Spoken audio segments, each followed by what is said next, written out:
you ever been in that state where you're just going, the calls are ringing, you're feeling good, you're dialing, nothing's really bothering you, and you move your focus over here? Well, when you decide to go back here, even though it might have only been a 3 to 5 minute segment, it's gonna take you a minimum on average of about 26 minutes to get back into that flow state.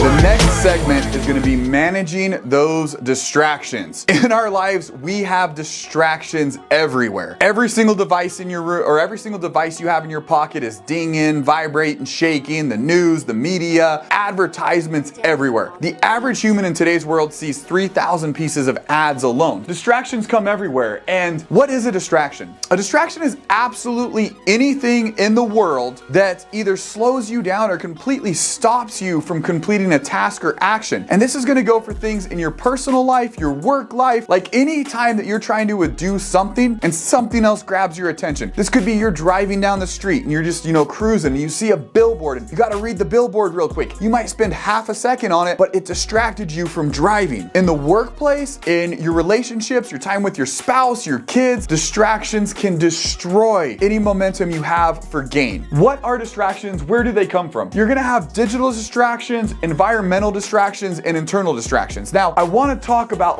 what each one of them are before we talk about how to eliminate them, because being able to identify the distractions in your life are going to be the first step in getting rid of them. If I don't know what's bothering me, if I don't know what's taking my focus over here or putting it over there, I can't really eliminate it. Here's going to be something that I highly recommend. If you don't already have it, and you should by taking this course, always have a notepad, a pen, a piece of paper, something like that near you. When I was in the military, we always had to carry this little notepad and a pen. They even got in the arm sleeves a little place for your pen. Why? Because anytime that you needed to write something down to remember later, it was an expectation that, hey, I got this information. Maybe it's an assignment. Maybe it's a place you need to be. You always got to be able to write things down if you need. Yes, having a cell phone with the little notes helps, but just writing it on a piece of paper is so much cleaner, so much more crisp, and you're more likely to actually remember it. Have a notepad or something that you can always jot something down really quick, because not only do I want you to write down your timeline or things to remember, but also anytime you catch yourself drifting to some other area, something else grabs your attention, stop for a second. Don't only say, hey, knock that off and get back on task, but take an extra 10 seconds. Go ahead and grab that little piece of paper out, jot down what just distracted you, because then you're gonna make a mental note and you're gonna have clarity of, okay, the birds chirping outside took my attention away. Or when Steve came out of the break room talking about the 49ers win last weekend, it pulled my attention away. Then it's gonna be able to give you an enemy that you can actually attack and eliminate. If I don't know what I'm trying to eliminate and I'm just trying to guess what I'm gonna do, I can't actually do anything. Let's talk about common distractions really quick in the digital era first. The easiest one is your dang cell phone. Your cell phone is the biggest distraction of your life. As a matter of fact, most employees through studies, this is for 9 to 5 employees, and honestly, it's probably true for salespeople and commission people, show that 80% of your time while you're at work or you're trying to work, you're actually distracted by that dang cell phone. Turn off your notifications. For all of you that,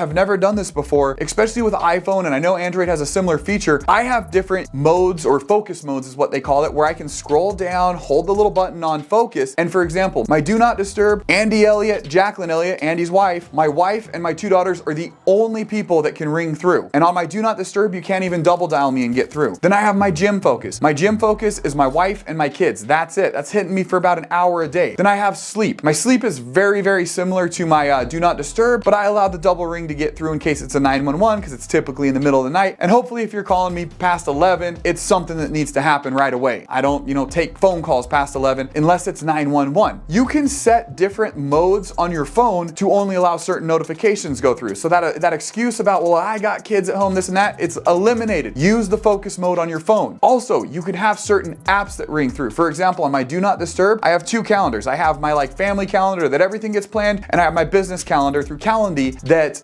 is for scheduled meetings, things like that. That one goes through. My personal one that's talking about what we're doing on the weekends does not ding on that. Go ahead, turn off your notifications and use your focus setting to only do the ones you want. Next, if you have things like emails or texts that you get back to on a daily basis, schedule them in your time block. Because how many times have you been rolling on a task, and ding, that email comes through and you answer that one email because you think it's 911 at the time, and then the next thing you know, you're 15 emails deep, you're looking at an ad, something on Amazon came over, that new pots and pans that you wanted to order comes through, and you're just going through all these ads and you're distracted, you're off of it. Apps. We're living in 2024. There are a million apps. Some will take time, some will give you time. Make sure you find the right ones that really buy you back time and keep you from being distracted. For example, I mentioned Calendly earlier. I send it out to schedule appointments. It freaking reminds me 1 hour before. It reminds me 5 minutes before. You know, I have a live Zoom call, for example. That's one that I really, really love. You know, I use Google Calendar a lot. That's gonna be my overall outlook for my calendar for the day. And there's just a million other things that you can use. There's all sorts of like Trulio and all of that stuff to automate things. Really use those, but don't get to the point where like you're spending more time like, you know, playing with the distraction of apps because they're cool than actually doing it. Your next level of distraction is gonna be environmental considerations. Think about what you do for a living. If you are on the phone all day, if you are calling clients and, you know, maybe you're watching YouTube in the background and you're trying to, you know, you're a real estate agent, you're trying to get as many for sale by owner calls done. You know, it's a law of numbers. You gotta get people on the phone. That's what it's about. And you're watching YouTube and every time an ad comes on or it switches to a song you like, or maybe you're watching YouTube TV and yeah, you're good, but all of a sudden they start talking about something that you're interested in and it pulls you away from the phone for 5 minutes, it actually costs you a lot more in that 5 minutes because your brain takes on average 26 minutes to dial back into a task that you had a flow state in. Meaning, have you ever been in that state where you're just going, the calls are ringing, you're feeling good, you're dialing, nothing's really bothering you, and then all of a sudden, bam, the Steelers game comes on, or the recap of it, or, you know, the top 10 plays for ESPN come on, and you move your focus over here. Well, when you decide to go back here, even though it might have only been a 3 to 5 minute segment, it's gonna take you a minimum, on average, of about 26 minutes to get back into that flow state, because we've all been there. It's like, oh crap, I gotta dial again. All right, nothing, and then you're just waiting. Make sure you eliminate things like that. Music that grabs your attention. Yes, music can be great. It can grab you, it can help you get into the flow, but next thing you know, what are you doing if you're singing along to some, you know, 1990s Britney Spears? It pulls you out of that state and you gotta get back in. So be careful. And if you see yourself get pulled out of that flow state, write down what pulled you out of it and remember it and figure out how to eliminate it so it doesn't happen again. Or maybe it was a once off, but if you see yourself writing the same thing over and over again and it's taking your attention from the job you need to get done and you're complaining that you don't have time for other stuff, you got to eliminate it. The other big one that I see from a lot of, you know, people in business, a lot of people actually in life in general, is you've got to set correct boundaries. So this is an environmental still. So this is going to be boundaries with the spouse. If you've got a spouse back home and he or she is calling you every 10 minutes, hey, what are you bringing home for dinner? Hey, how's your day going? Hey, I'm thinking of you. Yeah, that's all. I love the relationship. I love having a pop-in relationship. But if it's keeping you away from getting the things you need done, you've got to just set correct boundaries. And the thing is,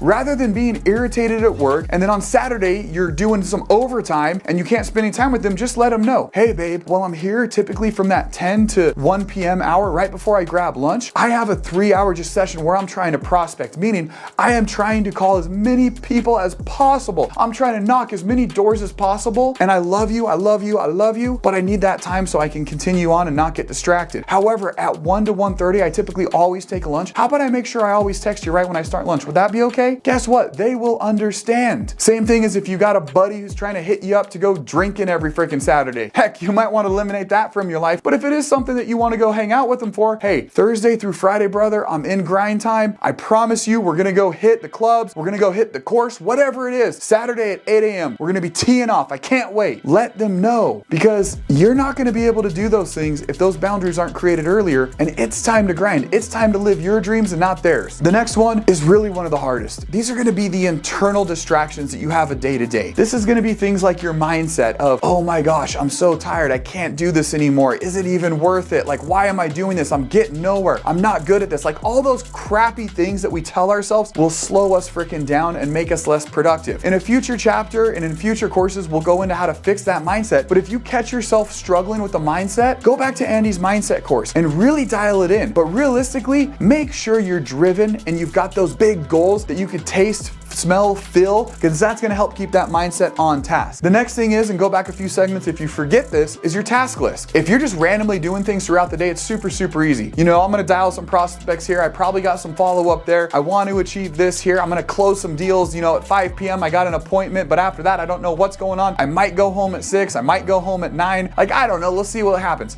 More than likely, you're not gonna get a dang thing done, and you're just gonna be running around thinking about what you need to get done and wasting time trying to find the right task to do. If you write it down, if you systemize it, you figure out what needs done right away, what can wait, and what can be completely eliminated, you'll be more like a machine. And you can eliminate all that downtime, that distraction time of should I do A or should I do B? Or should I do C and maybe I'll do A? Oh crap, I forgot B is more important, and you're all over the place. Write down your task list. And here's a big one, and let me grab a little extra marker for this. Breaks and downtime. You gotta earn your breaks, you gotta earn your downtime, but a lot of people forget about this. What do you do during those breaks and downtime? When you're in those breaks and downtime, do you immediately go jump onto the news and get yourself all depressed, and then you try to get back on the phones and you think the world's burning and you just brought your energy down? Is your downtime spent like stressing out about something that you didn't achieve earlier? Maybe last segment you procrastinate something, so your downtime, you don't even get to take 5 minutes to yourself just to breathe, relax, and get focused again, and you're worried about trying to squeeze 5 minutes of work in to the project that you got due in 2 days that you're 5 days behind on. Really analyze your breaks and downtime and use them strategically. You are really, really good. If you get into that flow state, you have about a 45 to a 1 hour and 30 minutes. So a 45 to a 90-minute window where you can get into that flow state and you could just go, go, go. And you don't even realize things are getting done. Then you can take yourself away, give yourself a 5-minute break, maybe grab some water, quick little bite to eat, bam, right back in it. And you're more likely to get back in that flow state if you don't break your mindset. So all of this dials into the same thing, but really ID your distractions, write down what they are, and make sure you're considering them all: the digital, the environmental, and the internal distractions of your life. And if you see a reoccurring issue that's pulling you away from what you want to do, go ahead and eliminate that.